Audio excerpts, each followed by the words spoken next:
പാട്ടില്ല, ഞാൻ ചില കാര്യങ്ങൾ വിട്ടുപോയി. അപ്പോൾ ഈ രണ്ടാമത്തെ വീഡിയോ തുടങ്ങുന്നതിന്, അതായത് എൻ്റെ പോളണ്ടിലെ കാര്യങ്ങൾ പറയാൻ തുടങ്ങുന്നതിന് മുമ്പ് ഇതും കൂടി ഞാൻ ആഡ് ചെയ്യണേ. ഞാൻ സ്ലോവേനിയയിലെ എൻ്റെ ഫാക്ടറിയിൽ മാത്രമല്ല കേട്ടോ തുടക്കത്തിൽ തന്നെ. അവിടെ കയറി 2 മാസം കഴിഞ്ഞപ്പോൾ തന്നെ ആ കമ്പനിയിൽ പിന്നെ ഇന്ത്യൻസിനെ വേണ്ടെന്ന് പറഞ്ഞിട്ട് അവിടെ നിന്നും കഴിഞ്ഞു. പിന്നെ ഞാൻ ഇതുപോലെ റെസ്റ്റോറൻറ്റിലും ക്ലീനിങ്ങും അതൊക്കെ ചെയ്തിട്ട് തന്നെയാണ് ഇത്രയും കാലം നിന്നത്. അത് കഴിഞ്ഞ് പിന്നെ B1 പഠിച്ചുകൊണ്ടിരിക്കുന്ന സമയത്താണ് TRC കാർഡ് കാലാവധി കഴിയണത്. പുതുക്കണമെങ്കിൽ വീണ്ടും ഇനി ലക്ഷങ്ങളും 1 ലക്ഷം അത്ര അങ്ങനെ വേണ്ടി വരും എന്ന് പറഞ്ഞു. അത്രയൊന്നും കൊടുക്കാൻ ഇനി ആ സമയത്ത് പൈസ ഒന്നും എടുക്കാനൊന്നും ഇല്ലാത്തതുകൊണ്ട് പിന്നെ ഇവിടെ ഉള്ള ഒരാൾ പറഞ്ഞിട്ടാണ്, അതായത് ഇവിടെ ഉള്ളൊരു വ്യക്തി പറഞ്ഞിട്ടാണ് ഞാൻ ഇവിടേക്ക് വന്നത്. അപ്പം ഞാൻ മാത്രമെന്ന് വിചാരിച്ചപ്പോൾ പിന്നെ ഈ വ്യക്തി എൻ്റെ റൂമിലുള്ള ഫ്രണ്ട് പറഞ്ഞു മറ്റു 2 വ്യക്തി കൂടി അറിഞ്ഞിട്ട് അവരും കൂടി എൻ്റെ ഒപ്പം പോരുകയാണ് ചെയ്തത്. പിന്നെ അങ്ങനെ ഞങ്ങൾ ഇവിടെ വന്ന് ഇറങ്ങി. അപ്പോൾ വന്ന വഴിക്ക് ഇതുപോലെ ഇവിടുത്തെ ഏജൻസിക്കാരുടെ വണ്ടി വന്നു, ഞങ്ങളെ കൊണ്ടുവന്നു. ആദ്യം വന്ന് ഇറങ്ങി. അപ്പോൾ ഞങ്ങൾക്ക് ഒരു പിന്നെ ഫ്ലാറ്റൊക്കെ ഉണ്ട് ഏകദേശം മുംബൈയിലോ അതായത് അത് ഗ്രാമമാണ്, തനി ഗ്രാമമാണ്. അവിടെ തൊട്ടടുത്ത് തന്നെ ഒരു ബിദുരംഗയുണ്ട്, പിന്നെ ഒരു ഡിനോ ഉണ്ട്, ഹോസ്പിറ്റലുണ്ട്, അത് വല്ലപ്പോഴും ഡോക്ടർ വന്ന ഉള്ളൂ. പിന്നെ അതുപോലെ അപ്പോത്തേക്കെന്ന് വെച്ചാൽ ഫാർമസി പോലത്തെ സംഭവം അതുണ്ട്. അത് മാത്രമുണ്ട്. പിന്നെ എന്തെങ്കിലും ആവശ്യമുണ്ടെങ്കിൽ ഡ്രസ്സോ അങ്ങനെയുള്ള നല്ല കാര്യങ്ങൾ, സിൻസയോ കിക്കോ അങ്ങനെ പോയി എന്തെങ്കിലും ഡ്രസ്സോ കാര്യങ്ങളോ ഷൂവോ എന്തെല്ലാം എടുക്കണമെങ്കിൽ 1 മണിക്കൂർ യാത്ര ചെയ്തിട്ട് വേണം സിറ്റിയിലോട്ട് എത്താൻ, ബോൾസായിക്ക് എന്ന് പറഞ്ഞ സ്ഥലത്തിലോട്ട് എത്താൻ. അത് നമ്മുടെ ബസ് വഴി അങ്ങനെയാണ് കേട്ടോ. അപ്പോൾ ആദ്യത്തെ കമ്പനി എന്ന് പറയുന്നത്, ഞാൻ വർക്ക് ചെയ്ത കമ്പനി എന്ന് പറയുന്നത്, അത് പറയാണ്ടിരിക്കാൻ വഴി നല്ല കമ്പനിയായിരുന്നു. GXO, അതായത് എൻജോബ് എന്ന് പറഞ്ഞ ഏജൻസി വഴിയാണ് ഞാൻ വർക്ക് ചെയ്യണത്. അപ്പോൾ GXOയിലാണ് ഞാൻ വർക്ക് ചെയ്തത്. അത് അമേരിക്കൻ ബേസ്ഡ് കമ്പനി ആയതുകൊണ്ട് ഈ പോളണ്ടുകാരുടെ മാത്രം റൂൾസ് അല്ലല്ലോ, അവരുടെയും കൂടെ റൂൾസും കൂടി ആഡ് ചെയ്യുന്നതുകൊണ്ട് അവിടുത്തെ കാര്യങ്ങളൊക്കെ വളരെ നല്ലതായിരുന്നു. 10.25 മണിക്കൂറാണ് അവിടുത്തെ വർക്ക് എന്ന് പറയണത്. 10.25 മണിക്കൂറിൽ, അതായത് ഷിഫ്റ്റുകൾ എന്ന് പറയണത് ചിലതൊക്കെ ഞാൻ മറന്നു കേട്ടോ, സോറി. തൊട്ട് വൈകിട്ട് 5:30 വരെ. പിന്നെ ഷിഫ്റ്റ് എന്ന് പറയുന്നത് 5:30 തൊട്ട് രാവിലെ 4 മണി വരെ അങ്ങനെയാണ് കേട്ടോ. പിന്നെ 2 ഷിഫ്റ്റായിട്ടാണ് ഉള്ളത്. ചില സമയത്ത് പണികൾ കൂടുതലുള്ള സമയത്ത് 12 മണിക്കൂർ വരും. പിന്നെ ഈ മഞ്ഞ് വീണ സമയങ്ങളിൽ മാത്രമാണ് അത് ചിലപ്പോൾ അവേഴ്സുകൾ കുറയുക. എന്നാലും എങ്ങനെ വന്നാലും അത്യാവശ്യം കുഴപ്പമില്ലാത്ത സാലറി കിട്ടുമായിരുന്നു. പിന്നെ ഇവിടെ ബോണസ് എന്നുള്ള കാര്യങ്ങളുണ്ട്. അതായത് ഇപ്പോൾ 1 മണിക്കൂറിൽ ഞാൻ വർക്ക് ചെയ്യുന്ന സമയത്ത് മണിക്കൂറിൽ 270 എന്നുള്ളതാണ് ടാർഗറ്റ്. അപ്പോൾ 270ൻ്റെ മുകളിലോട്ട് അടിക്കണതൊക്കെ ബോണസാണ്. അപ്പോൾ അതൊക്കെ ബോണസാണ്. അതുകൊണ്ട് എല്ലാവരും നല്ല രീതിയിൽ അടിക്കും കേട്ടോ. അതാണ് അവിടുത്തെ മെച്ചം എന്ന് പറയുന്നത്. ഞാൻ പാക്കിംഗ് എന്ന് പറയുമ്പോൾ തുണികൾ വരും, ഷൂ വരും, കോസ്മെറ്റിക് ഐറ്റംസ് വരും, അങ്ങനെ എല്ലാ കാര്യങ്ങളൊക്കെ ഉണ്ടായിരുന്നു. അപ്പോൾ ഈ പാക്കിംഗ് എന്ന് വെച്ചാൽ ഏറ്റവും വലിയ ഗ്രൂപ്പ് ആംസ്റ്റർഡാം ആണ് ഏറ്റവും മുകളിലെ ഗ്രൂപ്പ്. അതിൻ്റെ താഴെ Berlin N1, Berlin N2,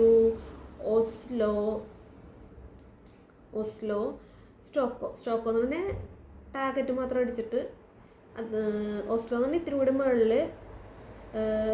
Berlin N2 എന്ന് പറയുന്നത് അതിൻ്റെ ഇത്തിരി മുകളിൽ. അങ്ങനെ നമുക്ക് ഒരു മാസത്തിൽ പ്രൊഡക്ടിവിറ്റി എടുത്ത് നോക്കുമ്പോൾ എത്രയുണ്ടോ നമ്മൾ എടുത്തേച്ചത്, അതായത് നമ്മൾ ഇപ്പോൾ ടാർഗറ്റിനേലും കൂടുതൽ എക്സ്ട്രാ അടിച്ചിട്ടൊക്കെ ഉണ്ടെങ്കിൽ അതിൻ്റെ ബേസ്ഡ് നമ്മൾ ഗ്രൂപ്പുകൾ ഓരോ മാസം ചേഞ്ച് ചെയ്തുകൊണ്ടിരിക്കും.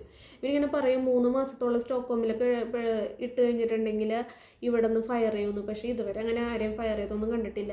അവർക്ക് കൃത്യമായ കാര്യങ്ങളുണ്ട് ഫയർ ചെയ്യണേന്. ഒന്നല്ലെങ്കിൽ TRCക്ക് വേണ്ടി ഔട്ട്സൈഡിൽ അപ്ലൈ ചെയ്തിട്ട് ഇവിടുത്തെ പേപ്പർ വർക്കുകളോ കാര്യങ്ങളൊക്കെ അപ്ലൈ ചെയ്യാണ്ട് ഉഴപ്പിയിട്ടുണ്ടെങ്കിൽ നമ്മുടെ ഏജൻസി ഫയർ ചെയ്യും. പിന്നെ മദ്യപിച്ചോ പുകവലിച്ചോ കാര്യങ്ങളൊക്കെ വരുത്തി അവർ ചെക്ക് ചെയ്യുന്ന സമയത്ത് അതെല്ലാം കണ്ടെത്തിയിട്ടുണ്ടെങ്കിൽ അതും കൊണ്ടും ഫയർ ചെയ്യും. അല്ലെങ്കിൽ ആ കമ്പനിയിലുള്ള സാധനങ്ങൾ എന്തെങ്കിലും അടിച്ചു മാറ്റിയിട്ട് പുറത്തോട്ട് ഇറങ്ങുന്ന സമയത്ത് കിക്കി സൗണ്ടൊക്കെ വല്ലതും കേട്ടുവാണെങ്കിൽ അതിനും ഫയർ ചെയ്യും.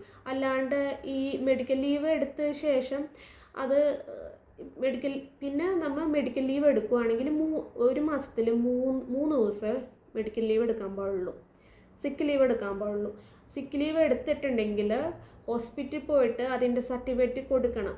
അത് കൊടുക്കാണ്ട് 3 മാസം ഇങ്ങനെ 3 കഴിഞ്ഞ് കിടക്കണവരെയും ഫയർ ചെയ്യും. അല്ലാണ്ട് അനാവശ്യ കാര്യങ്ങൾക്ക് ഫയറിങ് എന്നൊരു സംഭവമൊന്നും ഈ കമ്പനിയിലില്ല, GXO എന്ന് പറഞ്ഞ കമ്പനിയിലില്ല. അവിടെ അതായത് രാവിലെ അതിങ്ങനെ ഇത്ര മാറിയാണ് അതിവിടെ സ്കാൻ ചെയ്യും. ഓരോ ഐഡിയിൽ ഇങ്ങനെ സ്കാൻ ചെയ്തിട്ട് ഇത്ര ആൾക്കാർക്ക് ഇത്ര ബ്രേക്ക് ടൈം, അതായത് അരമണിക്കൂറുണ്ട്. രാവിലെ ഒരു അരമണിക്കൂർ ബ്രേക്ക്, പിന്നെ ഒരു 15 മിനിറ്റ് ബ്രേക്ക്, അങ്ങനെയായിട്ട് 2 ബ്രേക്കായിട്ട് കിട്ടും കേട്ടോ അവിടെ. ഫുഡ് ഒരു നേരത്തെ ഫുഡൊക്കെ പ്രൊവൈഡ് ചെയ്യാനുണ്ട്. ബാക്കി കോഫിയും കാര്യങ്ങളൊക്കെ എടുക്കണമെങ്കിൽ അവിടെ അതിൻ്റെ മെഷീനും കാര്യങ്ങളുണ്ട്, നമ്മൾ പൈസ ഇട്ട് എടുക്കണം. ഓക്കെ, ഫുഡൊന്നും കുഴപ്പമില്ല. എല്ലാ ഫുഡിലും അവർ എന്തായാലും ഇവിടെ ഉരുളക്കിഴങ്ങ് ഇല്ലാണ്ടൊരു ഫുഡില്ല, അത് വേറെ കാര്യം. പിന്നെ എല്ലാം കൊണ്ട് GXും എല്ലാം കൊണ്ട് നല്ലതായിരുന്നു എന്ന് പറയും. പിന്നെ ആകെ ഒരു ബുദ്ധിമുട്ട് എന്തെങ്കിലും ഇതിപ്പോൾ പോകണമെങ്കിൽ അങ്ങ് സിറ്റി പോകണമെങ്കിൽ എന്തെങ്കിലും ഇപ്പം നല്ല ബീഫ് നല്ല ബീഫൊക്കെ വാങ്ങണമെങ്കിലേ ക്യാരി4ലൊക്കെ പോകണമെങ്കിൽ 1 മണിക്കൂർ യാത്ര ചെയ്ത് പബ്ലിക് ബസ്സിൽ പോകണം. അങ്ങനെ ഉള്ളൊരു ബുദ്ധിമുട്ടൊക്കെ ഉണ്ടായിട്ടുണ്ട്. അപ്പോൾ GXും നല്ലതായിരുന്നു. അതിനുശേഷം എൻ്റെ 18 മാസത്തെ കോൺട്രാക്റ്റ് കഴിഞ്ഞതിന് മുമ്പ് ഞാൻ ഇവരുടെ അടുത്ത് പറഞ്ഞിട്ടുണ്ടായിരുന്നു എനിക്ക് ഇപ്പോൾ GX ഇവരുടെ ഇതിൽ തന്നെ അപ്ലൈ ചെയ്യണമെന്ന്. അങ്ങനെ രണ്ടാമത് വന്ന കമ്പനിയാണ് CCC മോദിവോ, സെലീന ഗോറയിലുള്ള CCC മോദിവോ എന്ന കമ്പനി.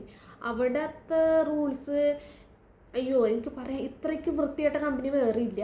എൻജോബ് തന്നെ പുതിയ കോൺട്രാക്റ്റ്, അതായത് അവരായിട്ട് ഒരാദ്യത്തെ കോൺട്രാക്റ്റ് എന്ന പോലെയാണ് ഇവിടുത്തെ കമ്പനി.